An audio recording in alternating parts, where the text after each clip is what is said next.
Okay, magandang araw sa inyo lahat mga kabady.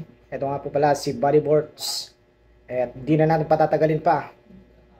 Dito na ang mga sikreto or mga tips para pumasa sa board exam.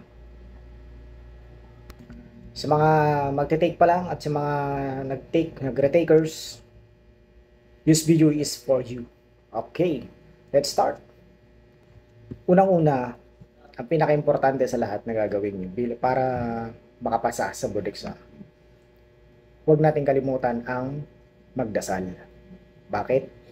Kasi lahat ng tinatamasa natin ngayon at lahat ng tatamasahin natin sa balang araw na tayo ay makapasa, lahat yan ay galing sa ating puong may kapal.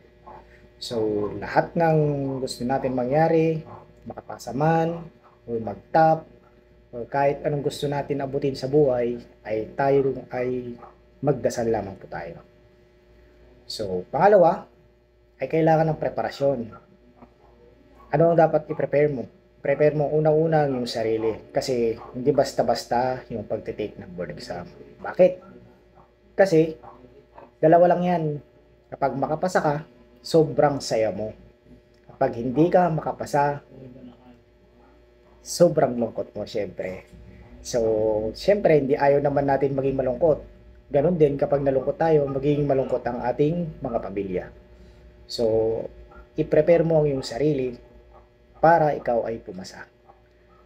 Pangatlo, kailangan mo ng schedule or lahat ng um, subjects ng iyong pag-aaralan, kailangan naka-schedule yan.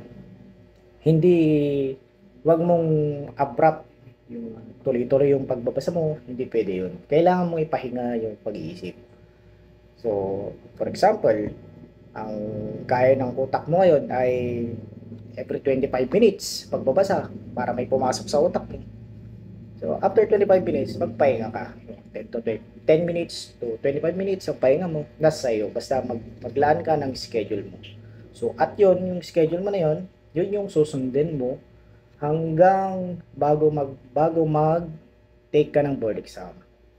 So, kung meron ka ng schedule, tuloy-tuloy mo lang yun.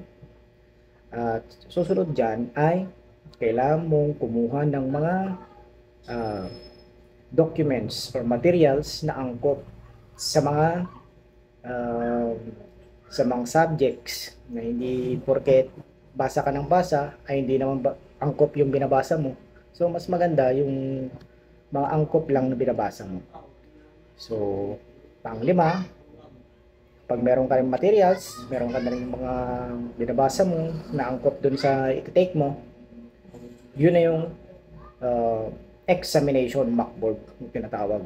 Siyempre, kailangan mo rin na mag-mockboard kasi yun yung mga i-examine mo during examination day. So, once na may mga ganun kang exam, may mga big chances na lalabas at lalabas yung iba. So, hindi naman natin sasabihin na lalabas ang lahat. At least, meron at meron pa rin lalabas dyan. Maniwala ka sa akin. At saka sa kumpiyansa mong makakasagot ka, pagtingin mo pa lang sa tanong na yun, is nabasa mo na yun during your mock board or mock trial or anything na gagawin mo dyan, nabasa mo na. So ang pinakalas na gagawin mo para ikaw ay pumasa ay huwag mong kalimutan yung mga pamilya mo, yung mga sumusuporta sa'yo, na nandyan lagi para sa'yo. Kasi sila yung magiging lakas mo sa pag-take ng exam. Doon mo hugutin na makakaya mo yan, nandyan lamang sila kahit anong mangyari. Yun. So, yun lamang po. Magandang araw.